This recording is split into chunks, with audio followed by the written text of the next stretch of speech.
Welcome to CSE ना current affairs series. आज 25 Feb है। आपका ऑलमोस्ट महीना ओवर को होने को आया है। ठीक है, सो 2 महीने जा चुके हैं। रियलिटी चेक ले लेना आप सभी लोग कि आप लोग कहाँ पे हैं, कहाँ स्टैंड करते हैं। प्रीलिम्स में बहुत से बहुत कम दिन, less than 90 days are remaining, so get serious. Okay, if you want to clear this exam. So this is our profile. We both have cleared UPSC prelims five times, and if you want to get mentored by us, directly you want to be mentored by me or you want to mentored by Ankur Anand sir, जो मैंने ही prelims 5 बार clear किया है, अंकुर ने ही prelims 5 बार clear किया है। अगर आप directly हमारे साथ मेंटरशिप ज्वाइन करना चाहते हैं, directly want to have one to one mentorship and guidance, you can reach out to us through Telegram. Okay, so let's move to the first question. First question for the day is from the front page news of the Hindu. With reference to human papillomavirus HPV vaccination program in India, consider the following statement. The program targets only girls aged 14 years. क्या है, 14 साल की जो लड़कियां हैं उनको target करते हैं इसमें. Then second option is Gardasil protects against HPV types responsible for cervical cancer. जो गार्डसिल है, जो वैक्सीन है, ये प्रोटेक्ट किसके लिए करता है? एचपीवी टाइप रिस्पॉन्सिबल जो है सर्वाइकल कैंसर के लिए. And third option is the vaccination programme is mandatory for all eligible beneficiaries. जो एलिजिबल हैं उन सभी के लिए मैंडेटरी है. So pause the video and mark the answer. Okay, so hopefully you have got it right. So the right answer for this is the two only. Okay, second आपका correct है, पहला incorrect है. ये थोड़ा absurd statement है. कह रहा only girls as 14 years. तो ऐसा क्या होगा कि पर्टिकुलर इसी साल को करेंगे? ना हम 13 साल हो कर रहे हैं, ना हम 15 साल हो कर रहे हैं, ना 16 साल हो कर रहे हैं. सो ये एब्सर्ड स्टेटमेंट है. जो एडोलसेंस एज होती है 9 to 14 ईयर्स, इसमें मेनली टारगेट किया जाता है. जो school going adolescent girls are there, उनको टारगेट मेनली इसमें किया जाता है. ओके, और ये एचपीवी जो है, गार्डसिल जो है, प्रोटेक्ट करता है एचपीवी टाइप. जो मल्टीपल टाइप्स होते हैं इसके, 16, 18, 6, 11, 31, 33, इस तरह से. अब इसमें मेजोरिटी जो है ना, ये केस सर्वाइकल कैंसर से बचाता है. ये बहुत ज्यादा प्रिवलेंस है इसका, स्पेशली इंडिया ऐसी कंट्री में. तो उस केस में ये है प्रोटेक्ट करता है. इसी के लिए इस वैक्सीन को प्रमोट किया जा रहा है.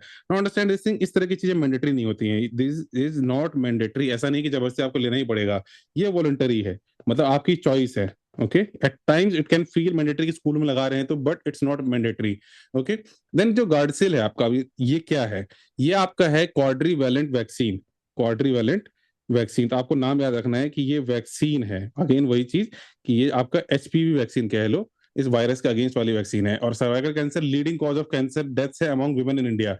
तो वुमेन को जो कैंसर हो रहा है इंडिया में सबसे ज्यादा, वो सर्वाइकल कैंसर है.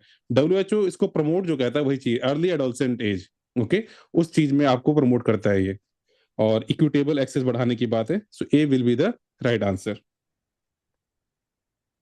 Now, coming to question number two, with reference to alteration of the name of state in India, consider the following statement. पहला आपका जो statement है, Parliament has the power to alter the name of a state under Article 3 of the Constitution. Second, the President must refer the bill to the concerned state legislature for expressing its views before introduction in Parliament. Third, the consent of the concerned state legislature is mandatory for such alteration. So please pause and mark your answer. ठीक है, ये important क्यों है? Because recently union cabinet ने केरला जो हमारा state है उसका नाम जो है चेंज करके केरलम कर दिया है इन मलयालम. तो इसलिए ये इंपॉर्टेंट हो जाता है आपके लिए. ठीक है, तो देखो पहला स्टेटमेंट है वो सही है. Parliament has the power to alter the name of the state under article 3 of the constitution. ठीक है, 3 ऑफ द कॉन्स्टिट्यूशन क्या कहता है कि कुछ भी नया स्टेट का फॉर्मेशन होगा, ऑल्टरेशन होगा, बाउंड्रीज का चेंज होगा, नेम का, वो सब आपका आर्टिकल 3 से होगा. सेकंड, जो the president must refer the bill to the concern state legislature for expressing its views before introduction in parliament, ये वाला ऑप्शन आपका सही है. आर्टिकल 2 जो है आपका वो एम्पावर करता है पार्लियामेंट को, और उसी तरीके से जो प्रेसिडेंट है वो बिल भेजते हैं तो स्टेट लेजिस्लेचर अपनी व्यूज दे सकता है. ठीक है, फिर एक चीज आपको याद रखनी है, व्यू जो स्टेट लेजिस्लेचर का है ना वो बाइंडिंग नहीं है. ठीक है, बाइंडिंग नहीं है प्रेसिडेंट के ऊपर. विद इन अगर स्पेसिफाइड टाइम में दे भी दिया उन्होंने तो बाइंडिंग नहीं है, पार्लियामेंट जो है प्रोसीड कर सकता है. ठीक है, फिर आपका जो थर्ड स्टेटमेंट है कि consent of the concern state legislature is mandatory, वो गलत हो जाता है. तो करेक्ट आंसर क्या हो गया आपका? ए 1 एंड 2 ओनली. अब देखो इसमें एक चीज आप और ध्यान रखोगे कि ये जो बिल पास होता है ये सिंपल मेजोरिटी से पास होता है, तो ये आर्टिकल 368 के अंदर कंसिडर नहीं किया जाता है, सिंपल मेजोरिटी से पास होता है. और कारण इसका क्या है? Because India is a union of states. Right, centralisation है यहाँ पर पावर का पार्लियामेंट में। Third question, with reference to most favored nation principle under the WTO framework, consider the following statement. ठीक है, तो जो ट्रेड एग्रीमेंट का इवॉल्विंग नेचर है, और आपने रिसेंटली देखा होगा, I guess there is a news around India excluding France from most favoured nation status, तो उस चीज को लेकर काफी इंपॉर्टेंट है ये। If WTO member grants lower tariffs to one country, आप डब्ल्यूटीओ के मेंबर हो, आपने एक कंट्री को लोअर टैरिफ मतलब टैक्सेशन में थोड़ी कमी दे दी, it must extend to the same benefit to all WTO members, जो बाकी डब्ल्यूटीओ के मेंबर हैं सभी को बेनिफिट देना पड़ेगा। That is the idea. And second option is MFN principle prohibits all forms of preferential trade agreement. अब कह रहे हैं जितने भी ट्रेड एग्रीमेंट है ये सबको प्रोहिबिट करता है कि भाई आप कर ही नहीं सकते हो। Third statement, MFN principle aims to establish a non discriminatory multilateral trading regime, कि नॉन डिस्क्रिमिनेटरी वाली चीज जो है ना, ऐसा ट्रेडिंग रेजिम हमें बनाना है, ये इसका एम है, गोल है। So pause the video and mark the answer. अब इसमें आपको ये देखना होगा कि कह रहा है पहला और तीसरा अगर आप देखोगे साथ में जाने वाली चीज लग रही है, कि कह रहा है नॉन डिस्क्रिमिनेटरी बनाना है, और यही कह रहा है कि एक को अगर आपने कम दिया दूसरे को भी दो। तो यही आइडिया है कि नॉन डिस्क्रिमिनेटरी का आइडिया यही है कि आप किसी एक को अलग बेनिफिट मत दो। सेकंड आप देखो एक्सट्रीम स्टेटमेंट है, ओके, प्रोहिबिट्स ऑल फॉर्म्स, कि कोई भी आप जो ट्रेड एग्रीमेंट्स वगैरह हैं, प्रेफरेंशियल ट्रेड एग्रीमेंट है, वो नहीं कर सकते हो। इसमें आपको समझना होगा डब्ल्यूटीओ जो है एक्सेप्शंस अलाउ करता है, इनफैक्ट हर लॉ में कहीं ना कहीं एक्सेप्शन होता है। जो गैट है आपका, general agreement on trade and tariff वाली चीज जो है, तो डब्ल्यूटीओ उसमें एमएफएन के लिए एक्सेप्शंस अलाउ करता है कि free trade area, free custom union, इस तरह की चीजें जो है अलाउड है। So second statement will be incorrect. पहला सही है कि अगर एक कंट्री को आपने लोअर टैरिफ दिया तो दूसरे, इसमें एमएफएन का मतलब ये नहीं होता है कि उस कंट्री को हम ज्यादा फेवर देंगे। नाम से क्या लग रहा है, मोस्ट फेवर्ड नेशन, सो कि एक कंट्री दूसरे कंट्री को सबसे ज्यादा फेवर देने वाली है, ऐसा नहीं है। पॉइंट ये है कि अगर एक कंट्री ने बी को कोई फेवर दिया तो वही सारा फेवर जो है, सेम फेवर आपको सी डी ई एफ, अगर वो डब्ल्यूटीओ का पार्ट है तो देना पड़ेगा। और ये डब्ल्यूटीओ रिजीम के अंदर चलता है।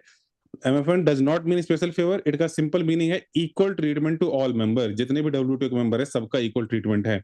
अब आपको याद होगा, अगर आप लोगों ने न्यूज फॉलो किया हुआ है लास्ट के कुछ सालों में, 2019 में पाकिस्तान से इंडिया ने एमएफएन का स्टेटस ले लिया था कि एमएफएन हम नहीं देंगे आपको, अब you are not part of MFN for us. So उसका मतलब क्या हुआ, एमएफएन वाली चीज विड्रॉ भी की जा सकती है अंडर स्पेसिफिक सर्कमस्टांसेस। तो ऐसा नहीं है कि एक बार लगा दिया तो वो हमेशा रहेगा, ओके, ये हटाया नहीं जा सकता है।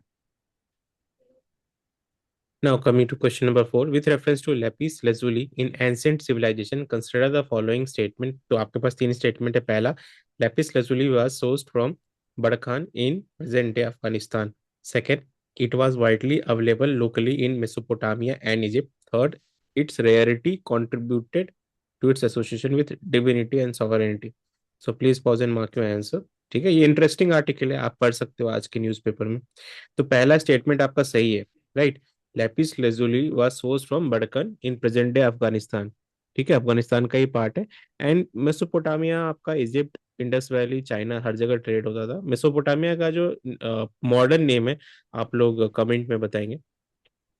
सेकंड स्टेटमेंट जो है ये गलत है, क्योंकि ये ट्रेड किया जाता था मेसोपोटामिया में, अवेलेबल नहीं होता था। ठीक है, एबेडेंट ये जो था ये मेसोपोटामिया में नहीं था।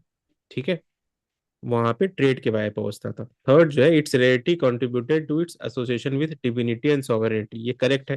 बिकॉज ये रेयर होता था तो क्या होता था, प्रेशियस होता था, एंड डिवाइन से इसको रिलेट किया जाता था। ठीक है, तो करेक्ट आंसर क्या हो जाएगा आपका, ए 1 and 3 ओनली। ऐसे भी कोई चीज रेयर अगर होगी, बहुत कम होगी, एक्सक्लूसिव होगी, तो आप समझ लो उसको कि डिवाइन हो गया, या फिर रिच लोग हो गए, एलिट लोग हो गए, जैसे डायमंड है, गोल्ड आज के डेट में है, इस तरह की चीजें, तो उसी हिसाब लॉजिक भी लगा सकते हो। Fifth question for the day, again काफी टाइम से न्यूज में है ये, क्योंकि government different different means and ways try कर रही है कि कैसे सोशल मीडिया एंड ऑल पे कंट्रोल किया जाए। तो with reference to SIM binding directions, कह रहे सिम बाइंडिंग डायरेक्शंस जो है इशूड किया है डिपार्टमेंट ऑफ टेलीकम्युनिकेशन डीओटी ने, consider the following statement. It mandates that messaging platforms verify whether the registered SIM is physically present in the device used to access the service। कि आपने अगर WhatsApp use किया हुआ है या आप Telegram use कर रहे हो, तो क्या वो सेम सिम है या डिफरेंट सिम है। It applies only to telecom service providers licensed under telegraph act. कह रहा है टेलीग्राफ एक्ट के अंदर जो टेलीकॉम सर्विस प्रोवाइडर है, जैसे मान लो एयरटेल है, जियो है, वोडाफोन है, कह रहा है सिर्फ उन्हीं पे अप्लाई होता है।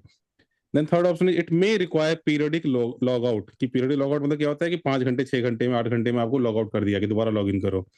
Of web based access instances. Okay, ठीक है, अब इसमें आपको पॉज करना है एंड देन मार्क करना है आंसर अपना।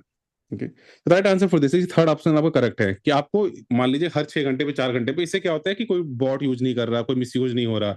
Okay, so third option is correct. Then the first one is also correct कि इसमें वेरीफाई करना है कि जो रजिस्टर्ड सिम है, मान लो आप गूगल पे यूज कर रहे हो, पेटीएम यूज कर रहे हो, सेम नंबर है या नहीं है, जो उसी से लिंक्ड है, बाइंडेड है, मतलब बाइंडेड मतलब उसी चीज से लिंक्ड है, वो एक्सक्लूसिव वाली चीज। सेकंड ऑप्शन ये गलत है, ओनली टू टेलीकॉम सर्विस, ऐसा नहीं है टेलीकॉम, जैसे हमने कहा। अब इसमें है क्या, एक टर्म है telecommunications identifier user entities, telecommunications identifier user entities, तो TIUE का कंसेप्ट है। आइडिया ये है कि मान लो कोई भी प्लेटफॉर्म है या वेबसाइट है, कोई भी चीज है, ऐप है, अगर वो आपके टेलीफोन नंबर को, आपके फोन, मोबाइल फोन नंबर को यूज करता है एज अ आइडेंटिफायर, कि उसके बेस पे आप लॉग इन कर सकते हो, जैसे मान लो आप बैंकिंग वगैरह वाली चीज यूज करते हो, आप गूगल पे यूज करते हो, इस तरह का कोई भी प्लेटफॉर्म होगा, ऐप होगा, उस पे ये अप्लाई होगा। जो लोग भी मोबाइल नंबर को आइडेंटिफायर यूज करते हैं, ईमेल आईडी को यूज करते हैं identifier, that won't be counted. तो सिंपल सा फंडा है, अगर फोन नंबर एज इन आपका मोबाइल नंबर अगर आपका यूज किया जा रहा है, तो उन सभी लोगों पे ये चीज अप्लाई होगी। Okay, so hopefully this is clear, इसको ध्यान रखना है आपको।